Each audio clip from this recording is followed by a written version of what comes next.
1980ರಲ್ಲಿ ಬನಾರಸ್ ವಿಶ್ವವಿದ್ಯಾಲಯ ಸುಭಾಷ್ ರಾಯ್ ಅಂತಕ್ಕಂಥವರು ಅನೇಕ ಮನೋವಿಜ್ಞಾನ ವಿಭಾಗದ ತಜ್ಞರ ಜೊತೆ ಕೆಲವಾರು ವರ್ಷಗಳವರೆಗೆ ಸಂಶೋಧನೆಯನ್ನು ಮಾಡ್ತಾರೆ ರುದ್ರಾಕ್ಷಿಯನ್ನು ಕುರಿತು. ಸಂಶೋಧನೆಯನ್ನು ಮಾಡಿ ಅವರು ಹೇಳ್ತಾರೆ, ಎಂಥ ಅದ್ಭುತವಾಗಿರ್ತಕ್ಕಂಥ ಒಂದು ಗುಣ ರುದ್ರಾಕ್ಷಿಯಲ್ಲಿದೆ ಅಂತೇಳಿದರೆ, ನಿಮ್ಮ ಮುಪ್ಪನ್ನು ಮುಂದೂಡ್ತಕ್ಕಂಥ ಶಕ್ತಿ ಇದೆ ಅಂತ. ರುದ್ರಾಕ್ಷಿಗೆ ನಿಮ್ಮ ಮುಪ್ಪನ್ನು ಮುಂದೂಡ್ತಕ್ಕಂಥ ಶಕ್ತಿ ಇದೆ, ಅನೇಕ ಕಾಯಿಲೆಗಳನ್ನು ಕಳೀತಕ್ಕಂಥ ಶಕ್ತಿ ಇದೆ.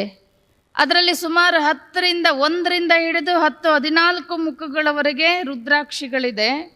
ಒಂದೊಂದು ಮುಖದ ರುದ್ರಾಕ್ಷಿಯಲ್ಲೂ ಒಂದೊಂದು ರೀತಿಯ ರೋಗಗಳನ್ನು